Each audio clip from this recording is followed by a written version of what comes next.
हमें अगले 4 सालों के लिए नया लाइसेंस लेना होगा। अब अगर हम डेप्रिसिएशन और अमोर्टाइजेशन को एक साथ देखें, तो रियाजी या मैथमेटिक्स की नजर से या इन तरीकों के पीछे जो सोच है, उसे देखें तो दोनों में हमें कोई फर्क नहीं दिखेगा। सोच ये है कि उन चीजों या सहूलतों के खर्चे जो हम किसी एक ड्यूरेशन, और हमारी मिसाल में 1 साल से ज्यादा इस्तेमाल करते हैं, उन्हें किसी एक साल या किसी एक ड्यूरेशन में लिखने की बजाय हर उस साल में बांट दिया जाए जिसमें हम उन्हें इस्तेमाल करते हैं।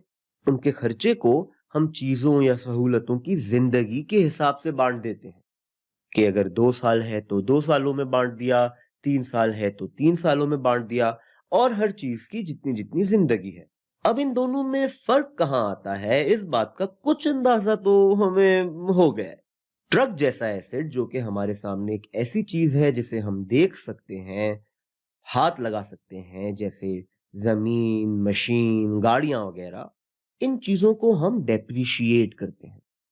और लाइसेंस जैसी सहूलतें, वो एसेट्स जो सिर्फ कागज की हद तक हमारे पास होते हैं, या किसी किस्म के दूसरे माली असासे या फाइनेंशियल एसेट्स, उन्हें हम अमोर्टाइज करते हैं।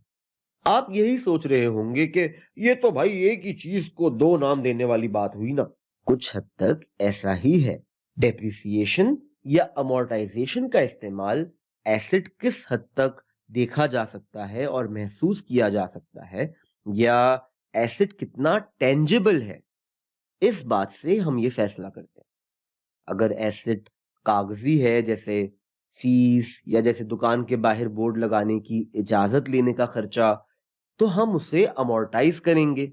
लेकिन अगर हमने कोई ऐसा एसेट खरीदा है, जैसे ट्रक या बिल्डिंग वगैरह, जिसे हम देख सकते हैं, महसूस कर सकते हैं, हाथ लगा सकते हैं, तो उसे हम डेप्रिशिएट करेंगे।